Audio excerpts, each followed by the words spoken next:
Anyway, just your thoughts on this matchup tomorrow and the challenges that Kansas City present. Yeah, Kansas are dangerous. I think it's going to be probably our toughest matchup of the season. I think, besides the fact that they are scoring the most goals out of everyone, they just have dangerous players at this point. And I think to our advantage, we've played, against Orlando and had similar styles of players with the amount of speed that they have up front. I think what makes them quite dangerous though is the unpredictability of that speed and when they use it and how they use it. They have a high pressure that they like to set from the outset of the game. So I think for us, it's just coming in, establishing how we want to play and our dominance in the game rather than just sitting back and letting them play how they want to play and dictating the game. Questions for Abby? Is there any kind of different mentality going against the league leaders on the road? I mean, is it like I'll settle for a point, or do you just kind of keep the same mentality? Yeah, that's tough, isn't it? Because obviously you want to win every game. I think being the first team to beat them, though, there's a little bit of an incentive to that. So yes, the mindset is slightly more competitive, I guess you could say, because you want to be that first team that takes the points from that team that's at the top of the table. The defense overall has been good this year, but the last couple of matches it seem like there's been a couple of times where things haven't gone your way. They've had a couple of mistakes. Maybe is that something tactical, or is that just a matter of just trying to stay switched on the entire time? I think the last game we got really unlucky.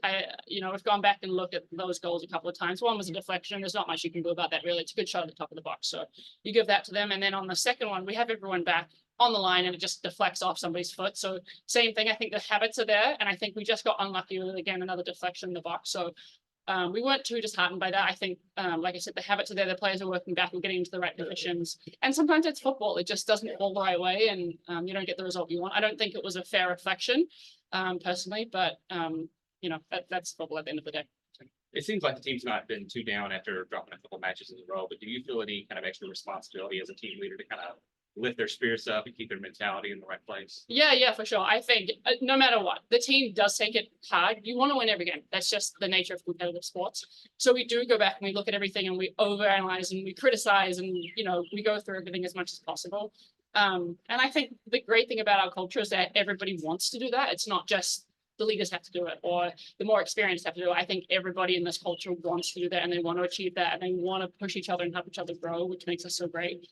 So yes, the run of games has sucked for us in terms of results, but we've also played every top team in the league so far. So we've had, I think, 4 out of the 5 top teams. So it's been a big ask, and I don't think that we were outperformed personally. I think, last week, I think we dominated really large parts of the game in terms of possession and territory, and we just were unlucky to get a goal. I think we created the chances. Like I said, we had a couple of unlucky goals.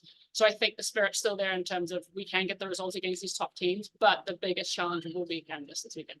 Are you at the point of the season where you start to look at the standings and kind of see where you are? Is that still something that's like, well, it's too early to even worry about that, or do you take a peek this early? I mean, I think you always take a big deal because, like I said, you want to be at the top. You always want to be winning, but you do have to stay in touch with those teams that are at the top. I think if you just forget about it completely and you don't worry about it, sometimes you can get a little bit out of touch, and then you kind of go, "We've only got 4 games left. It's a little bit too late."